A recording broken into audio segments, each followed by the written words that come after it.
அனைவருக்கும் அன்பு வணக்கங்கள். ஸ்ரீ வேதவியாசர் அருளிய அத்தியாத்ம ராமாயணம் பார்த்துட்டு வரும். இனி 8வது சர்க்கம். அசோகவனத்தில் சீதை துக்கமும் களைப்புமாய் வாசம் செய்து கொண்டிருக்கிறார். மாரீசனை வதம் பண்ணிவிட்டு தங்கள் பர்ணசாலையை நோக்கி திரும்பி வந்த ஸ்ரீராமர் வெகு தூரத்தில் வாடிய முகத்துடன் லக்ஷ்மணன் வருவதை கண்டார். ஸ்ரீராமர் தனக்குள் ஆலோசித்தார். அவர் சீதையை அக்னியில் பிரவேசிக்கச் சொல்லிவிட்டு ஆசிரமத்தில் மாயா சீதையை தயார் செய்து வைத்திருப்பதையும் தான் மாயமானை தேடிச் செல்ல காரணமே கோடிக்கணக்கான ராட்சசர்கள் மாண்டு போவதற்கு உபாயம் ஏற்படுத்தவே என்ற விஷயங்கள் லக்ஷ்மணனுக்கு தெரியாது. ஆகையால் மேற்கொண்டு நான் துக்கத்தால் மிகுதியான தாபமடைந்து சீதையை தேடிக்கொண்டு ராட்சசர்களுடைய இருப்பிடமாகிய இலங்கை சென்று அங்கு ராவணனை அவன் கூட்டத்தாருடன் கொன்று என்னால் அக்னியில் ஸ்தாபிக்கப்பட்டிருக்கும் சீதையை மறுபடியும் அடைந்து மாயமானிடனாக நான் வந்த காரியம் முடித்து அயோத்தியை அடைவேன் என்று மனதுள் நிச்சயம் செய்து கொண்டார். அப்போது லக்ஷ்மணர் அவரிடம் வந்து, அண்ணா, சீதாதேவி மாயமானாகிய மாரீசன் ஓ லக்ஷ்மணா என்று கூப்பிட்ட சப்தத்தை தங்களுடைய துணை என நினைத்து பயமடைந்து என்னை விரைவாக தங்களிடம் வர கட்டளையிட்டார். அவரிடம் நான் இது ராமர் கூறியது அல்ல என்று சொன்னபோதும் தகாத வார்த்தைகள் பேசியதால் நான் இங்கு வந்தேன் என்றார். இதை கேட்டு ராமர், லக்ஷ்மணர் அவ்வாறு வந்தமைக்கு கடிந்து கொண்டு ஆசிரமத்தில் சீதையை காணாது வனமெங்கும் தேடியும் ஜானகியை பார்க்க இயலாது, வனதேவதைகளே, என் இஷ்டதேவியாகிய சீதை எங்கே சொல்லுங்கள், ஓ மிருகங்களே, ஓ விருட்சங்களே, என் பிரியை எங்கே என்று அங்கலாய்த்தார். அவர் நிர்மலராயினும் அகங்காரமில்லாதவராயினும் அகண்டானந்த சொரூபமுடையவராயினும் மாயையை அனுசரித்து மிகவும் துக்கமடைந்து பிரலாபித்தார். இவ்வாறு ஸ்ரீராமன் லக்ஷ்மணனுடன் வனம் யாவும் தேடி வருகையில் ஓரிடத்தில் சிதறுண்டு கிடக்கும் தேரையும் குடையையும் வில்லையும் கண்டார். உடனே அவர் லக்ஷ்மணரிடம், யாரோ சீதையை கொண்டு போயிருக்கிறான், அவனை மற்றொருவன் ஜெயித்து ஜனககுமாரியை அபகரித்திருக்கிறான் என்று சொல்லிக்கொண்டு கொஞ்ச தூரம் சென்றார். அங்கு அவர் இரத்தத்தால் நனைந்த பர்வதம் போன்ற சரீரத்துடன் ஒருவன் கிடக்க கண்டு லக்ஷ்மணனை பார்த்து, தம்பி, இவன் ஜானகியை விழுங்கிவிட்டு படுத்திருக்கிறான், விரைவாக வில்லையும் பானத்தையும் என்னிடம் கொண்டு வா என்றார். இவ்வார்த்தையை கேட்ட ஜடாயுவானவர் பயமடைந்து, ராகவா, என்னை கொல்ல வேண்டாம், நான் உம்முடைய பத்தினியை அபகரித்து போன ராவணனை எதிர்த்து போராடியவன். எனக்கும் ராவணனுக்கும் யுத்தம் நடந்தது. அவனுடைய கைகளையும் ரதத்தையும் வில்லையும் அழித்தேன். அவன் என்னை இம்சித்தான். இங்கு விழுந்து கிடக்கிறேன். பிராணனை விடப்போகிறேன். என் அருகில் வந்து எனக்கு தரிசனம் கொடுங்கள் என்று கேட்டுக்கொண்டார். அதை கேட்ட ராமர் ஜடாயுவை தடவி கொடுத்து தன் இரு கண்களிலும் நீர் பெருகியோட, ஜடாயுவே, நீர் என்னுடைய காரியத்தை உத்தேசித்து பிராணனை விடுகிறீர். ஆகையால் எனக்கு பிரியமுள்ள பந்துவாகிறீர். ராவணன் என்னுடைய பத்தினியை எந்த திசையை நோக்கி அழைத்து சென்றான் என கேட்க மெலிந்த குரலோடு, ராவணன் சீதையை எடுத்துக்கொண்டு தென் திசை நோக்கி சென்றான் என்று கூறி ஜடாயு பிராணனை இழந்து பூமியில் விழுந்தார். ராமன் ஜடாயுவை பந்துவாக பாவித்து வருத்தமடைந்து லக்ஷ்மணரை கொண்டு கட்டைகளை கொணர்ந்து பட்சிராஜனை தகனம் செய்தார். ஜடாயுவே, யாவரும் பார்க்க என்னுடைய ஸ்தானம் சென்று என் சாரூபியத்தை அடையுங்கள் என்று அருளினார். பிறகு ஜடாயு ஒரு மங்கள வடிவமுள்ள திவ்ய ரூபத்தை பெற்று சங்கு, சக்கரம், கதை, பத்மம் முதலியவைகளும் கிரீடம் முதலிய பூஷணங்களும் அணிந்து மஞ்சள் பட்டாடையொடுத்து விஷ்ணு பரிவாரர்களால் பூஜிக்க பெற்று முனிவர்கள் ஸ்தோத்திரம் செய்ய சூரியனுக்கு ஒப்பான பிரகாசமுள்ள விமானத்தின் மீதேறி ராமனை நோக்கி ஸ்தோத்திரம் பண்ணுகிறார். எண்ணுதற்கரிய குணமுடையவரும் அப்பிரமேயரும் ஆதியானவரும் பிரபஞ்சத்தினுடைய உற்பத்தி, பரிபாலனம், பிரளயம் முதலியவைகளுக்கு காரணமாகியவரும் மகிமையுடையவருமாகிய ஸ்ரீ ராமச்சந்திரனை நான் எப்போதும் வணங்குகிறேன்.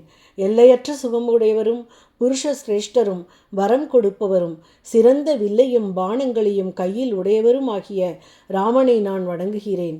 வேண்டியதை கொடுப்பவரும் தேவதருவாகிய கற்பகத்துக்கு ஒப்பானவரையும் சரணமடைகிறேன். பரமசிவன் வலது பாகத்தில் வாசம் செய்பவரும் லக்ஷ்மி தேவியின் மனதிற்கு உகந்தவரும் ஸ்ரீமன் நாராயண சொரூபியும் ஆகிய ஸ்ரீ ரகுவீரரை நான் சரணமடைகிறேன். பிறர் பொருள், தாரம் இவைகளில் இச்சையில்லாதவர்களும் பிறருடைய நன்மையையே நாடுகிற குணமுடையவர்களும் ஆகியவர்களால் எப்போதும் சேவிக்கத்தக்கவரும் சர்வேஸ்வரனும் ஆகிய உம்மை ஸ்தோத்திரம் செய்கிறேன் என்று இவ்விதம் ஜடாயு துதி செய்ய ஸ்ரீராமர் அவர் முன் பிரசன்னமாகி, ஓ ஜடாயுவே, உமக்கு நன்மை உண்டாகுக, விஷ்ணுவாகிய என்னுடைய ஸ்தானம் செல்குக என்று அனுகிரகித்தார். மேலும் ஜடாயுவால் சொல்லப்பட்ட இந்த ஸ்தோத்திரத்தை எவன் எழுதி பாராயணம் செய்கிறானோ அவன் என்னை சரணமடைந்து உம்மைப்போல் என் சாரூபியம் அடைவான் என்று வரமும் அளித்தார். இவ்வாறு ராகவன் கடாட்சத்தால் பட்சிராஜன் ஜடாயு வைகுண்டத்தை அடைந்தார். இத்துடன் 8வது சர்க்கம் முடிந்தது. இனி 9வது சர்க்கம். ஜடாயு வைகுண்டம் அடைந்த பின் ஸ்ரீராமரும் லக்ஷ்மணரும் சீதையை தேடி மற்றொரு வனம் சென்றனர். அந்த வனத்தில் மலையை ஒத்த ஒரு அரக்கனை கண்டனர். அந்த அரக்கன் மார்பிலேயே முகமுடையவனாகவும் கண் கால்கள் இல்லாதவனாகவும் 1 யோஜனை தூரம் அளவிற்கு நீண்ட கைகள் உடையவனாகவும் இருந்தான். கவந்தன் என்ற பெயருடைய அந்த அரக்கன் வனத்தில் மிகவும் நீண்ட தன் 2 கரங்களையும் எட்டின வரையில் நீட்டி கைகளுக்குள் அகப்பட்ட ஜீவஜந்துக்களை விழுங்கி தன் பசியாறுகிறவன். அன்றைய தினமும் தன் 2 கரங்களையும் நீட்டி அகப்பட்டவர்களை சேர்த்து கொண்டு வரும் தருணத்தில் ராமலக்ஷ்மணர் இருவரும் அவன் கைக்குள் அகப்பட்டு கொண்டார்கள். இருவரும் யோசித்து சாவதானமாக அவனது புஜங்கள் 2ஐயும் ஒவ்வொன்றாக வெட்டினர். அவன் ஆச்சரியமடைந்து, மானிட சிரேஷ்டர்களே, நீங்கள் யார்? இவ்வுலகத்தில் உள்ள மானிடர்களிலும் ஸ்வர்கலோகத்தில் உள்ள தேவர்களிலும் என் கைகளை வெட்டக்கூடியவர்கள் யார் இருக்கிறார்கள் என்று கேட்டான். ஸ்ரீராமரும் தாங்கள் ராமலக்ஷ்மணர்கள் என்றும் பித்ருவாக்கிய பரிபாலனத்தின் பொருட்டு தன் மனைவி சீதையுடன் அங்கு வந்ததாகவும் தாங்கள் இல்லாத சமயம் சீதையை ராவணன் அபகரித்து சென்றதால் சீதையை தேடி வந்ததாகவும் வந்த இடத்தில் அவனுடைய கைகளில் சிக்கி கொண்டதாகவும் தங்களை காப்பாற்றி கொள்ள வேறு வழியின்றி அவனது கைகளை வெட்டியதாகவும் சொல்லி விகாரமான ரூபத்தோடு கூடிய அவன் யார் எனக் கேட்டார். அதற்கு கவந்தன், நான் முந்தின ஜென்மத்தில் கந்தர்வராஜன். ரூபத்தாலும் யௌவனத்தாலும் கர்வம் கொண்டிருந்தேன். நான் தவம் பண்ணி பிரம்மதேவரிடத்தில் சாகாவரம் பெற்றேன். நான் ஒரு சமயத்தில் அஷ்டவக்ர முனிவரை பார்த்து பரிகாசம் செய்தேன். அந்த முனிவர் கோபம் கொண்டு என்னை ராட்சசனாகும்படி சாபமிட்டார். பின் அவரை சாப விமோச்சனம் பண்ணும்படி கேட்டுக்கொண்டேன். அந்த முனிவரும் தயை கூர்ந்து, ஸ்ரீமன் நாராயணமூர்த்தி திரேதா யுகத்தில் தசரத குமாரனாக பூமியில் துஷ்ட நிகிரகத்தின் பொருட்டு அவதாரம் எடுத்து வரப்போகிறார். அவர் திருக்கரத்தால் உன் கரங்கள் வெட்டப்படும் நேரம் உன் சாப விமோச்சன காலமாகும் என்றார். நான் ராட்சசனாக சஞ்சரித்து கொண்டிருக்கும் காலத்தில் ஒரு சமயம் இந்திரனை கண்டு அவனை உண்ணும் எண்ணம் கொண்டு துரத்தினேன். அவன் தன்னை காக்கும் பொருட்டு தன் வஜ்ராயுதத்தால் என் மண்டையில் அடித்தான். என் தலையும் பாதம் 2ம் என் வயிற்று பிரதேசத்திற்குள் சென்றன. முகமில்லாமல் எவ்விதம் ஜீவனம் செய்வது என்று வேண்டிக் கொண்டபோது தேவேந்திரன் எனக்கு வயிற்றில் முகமும் நீண்ட கைகளும் தந்தான். பிரபுவே, இப்போது என் கரங்களை வெட்டி எனக்கு நன்மை செய்தீர்.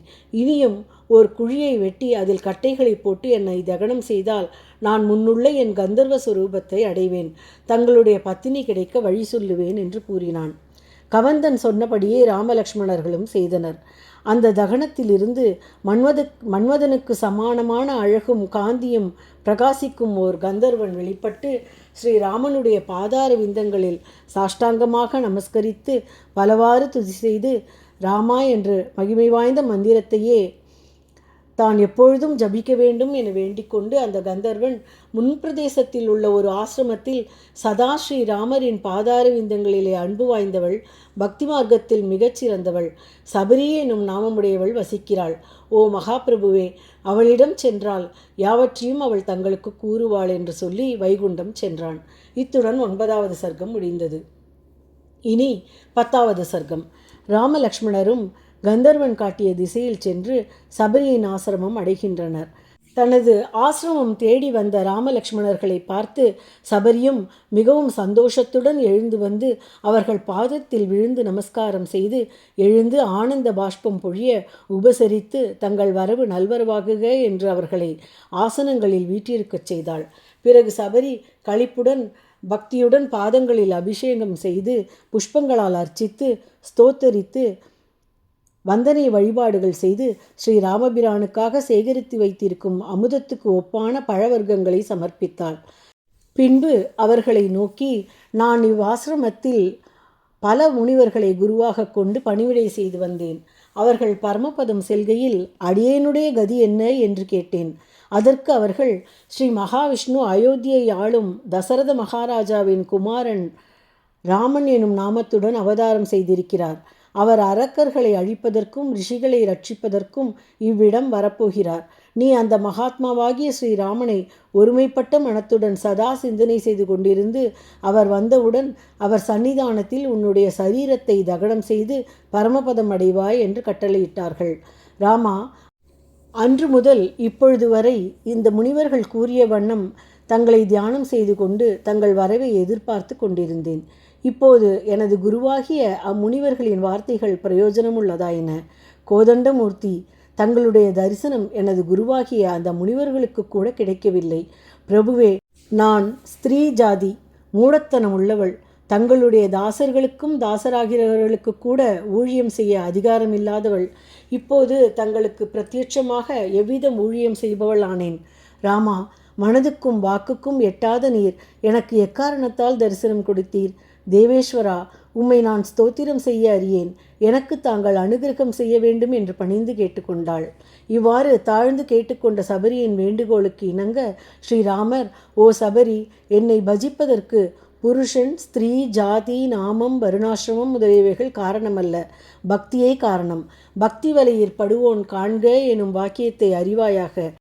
என்னிடம் பக்தி செய்யாதவர்கள் 21 வகைகளாய் சொல்லப்படும் யாகங்களை செய்தாலும், அறத்தால் ஈட்டிய பொருளை 25 வகைகளாய் சொல்லப்படும் தானம் செய்தாலும், வேதம் ஓதுதல் என்னும் பிரம்மயாகத்தையும், ஓமம் வளர்த்தல் என்னும் தெய்வ யாகத்தையும், பலியிடுதல் என்னும் பூத யாகத்தையும், தர்ப்பணம் முடித்தல் என்னும் பித்ரு யாகத்தையும், இறப்போர்க்கு உணவு ஈதல் எனும் மானிட யாகத்தையும் செய்தாலும், இல்லறத்தை துறந்து துறவரம் பூண்டு பலவாறாக தவங்களை பண்ணினாலும் என்னை காண முடியாது.